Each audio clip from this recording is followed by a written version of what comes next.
एक बार राजा कृष्णदेव राय अपने दरबारियों के साथ चर्चा कर रहे थे। चर्चा करते करते अचानक बात चतुराई पर होने लगी।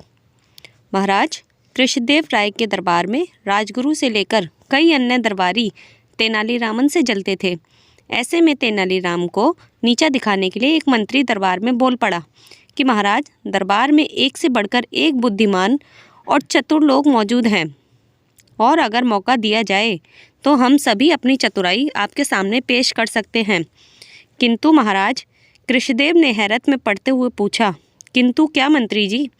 इस पर सेनापति बोले, महाराज, मैं आपको बताता हूँ कि मंत्री जी के मन में क्या बात है। दरअसल इस दरबार में तेनालीराम के अलावा किसी को भी अपनी चतुराई साबित करने का मौका नहीं दिया जाता है।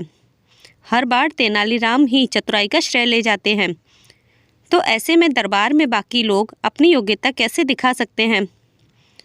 महाराज कृष्णदेव राय सेनापति की बात सुनकर समझ गए कि दरबार के सभी लोग तेनालीराम के विरोध में उतर आए हैं। इसके बाद महाराज कुछ देर शांत रहे और मन ही मन विचार करने लगे। तभी महाराज की नज़र भगवान की मूर्ति के सामने जल रही धूपबत्ती पर गई। धूपबत्ती को देखकर महाराज के मन में सभी दरबारियों की परीक्षा लेने का विचार आया। उन्होंने तुरंत कहा, आप सभी दरबारियों को अपनी चतुराई साबित करने का एक मौका जरूर दिया जाएगा। जब तक सभी दरबारी अपनी चतुराई साबित नहीं कर देते, तेनाली बीच में नहीं आएगा। यह सुनकर दरबार में मौजूद लोग खुश हो गए। उन्होंने कहा, ठीक है महाराज, आप बताएं कि हमें क्या करना होगा।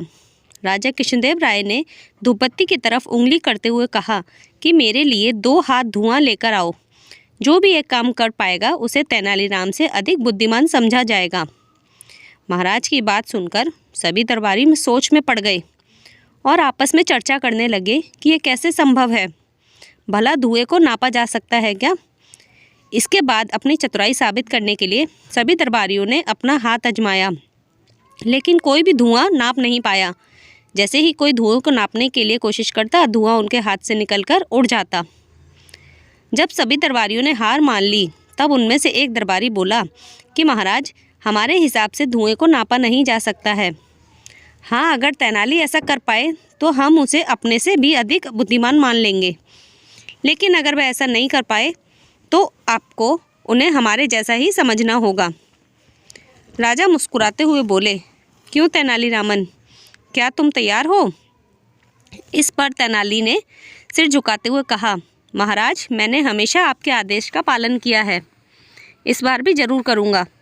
इसके बाद तेनालीराम ने एक सेवक को बुलाया और उसके कान में कुछ कहा। उनकी बात सुनकर सेवक तुरंत दरबार से बाहर चला गया। दरबार में चारों ओर चुप्पी छा गई। सभी ये देखने के लिए उतावले हुए जा रहे थे कि आखिर कैसे तेनालीराम राजा को 2 हाथ धुआं देता है। तभी सबकी नज़र सेवक पर पड़ी, जो शीशे की बनी 2 हाथ लंबी नली लेकर दरबार में वापस आया था। तेनालीराम ने उस शीशे की नली का मुंह धूपबत्ती से निकलते हुए धुएं पर लगा दिया। थोड़ी ही देर में शीशे की पूरी नली धुएं से भर गई और तेनाली ने जल्दी से नली के मुंह पर कपड़ा लगाकर उसे बंद कर दिया और उसे महाराज की तरफ करते हुए कहा, महाराज, ये लीजिए 2 हाथ धुआं। यह देख महाराज के चेहरे पर मुस्कान आ गई और उन्होंने तेनाली से नली लेकर दरबारियों की ओर देखा।